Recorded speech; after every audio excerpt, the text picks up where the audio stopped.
मजहब और औरतों के हुकूक, ये दो बातें अक्सर हमें एक दूसरे के खिलाफ खड़ी नजर आती हैं।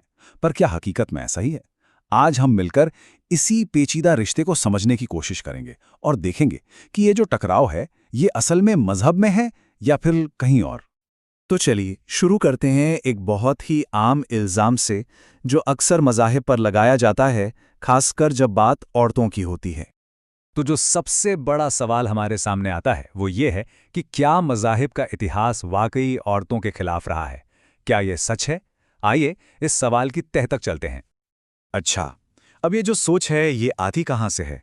अक्सर कुछ बातें सामने रखी जाती हैं, जैसे कि औरत को बुराई का सोर्स बताना या फिर शादी के पूरे इदारे पर ही सवाल उठा देना। कुछ ऐसी रिवायतें भी हैं जो औरतों को बदकिस्मत बताती हैं। और हाँ, कुछ ऐसे नियम भी हैं जिन्हें देखकर लगता है कि वो औरतों को दबाने के लिए बनाए गए हैं। तो क्या ये तस्वीर पूरी है? लेकिन क्या हो अगर इस सवाल का जवाब खुद मजहब में नहीं बल्कि कहीं और छिपा हो? स्रोत के मुताबिक इसका जवाब हमें मजहब में नहीं बल्कि इंसानी तमद्दुन यानी ह्यूमन सिविलाइजेशन के इतिहास में मिलता है। तो फिर सवाल ये है कि ये कल्चर या संस्कृति बनती कैसे है?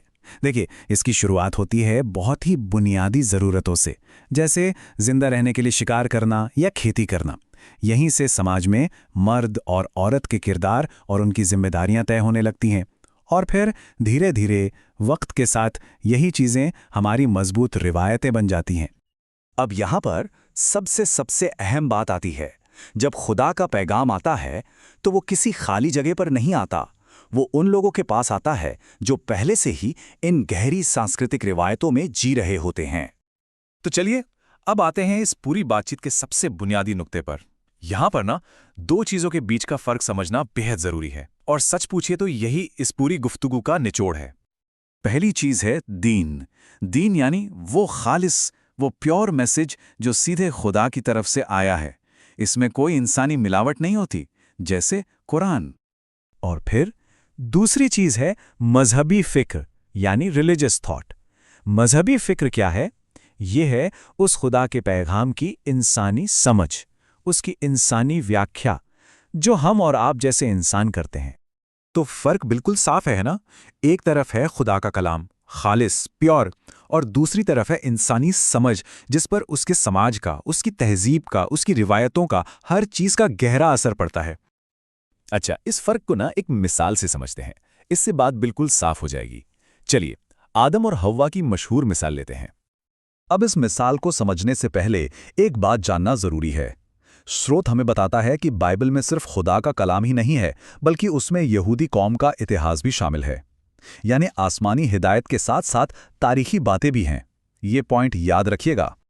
तो इसी तारीखी हिस्से में हमें वो मशहूर रिवायत मिलती है कि हव्वा ने आदम को बहकाया था। अब देखिए, स्रोत के मुताबिक ये क्या है? ये खुदा का पैगाम नहीं है, ये उस दौर की एक सांस्कृतिक सोच है जो बाद में दर्ज हो गई। यानी ये मजहबी फिक्र की एक मिसाल है।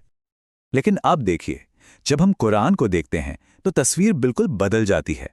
स्रोत के मुताबिक कुरान इस रिवायत को साफ साफ रद्द करता है। वो कहता है कि शैतान ने दोनों को बहकाया था। दोनों को, किसी एक पर इल्जाम नहीं है। है ना ये कमाल की मिसाल जो दीन और मजहबी फिक्र का फर्क दिखाती है?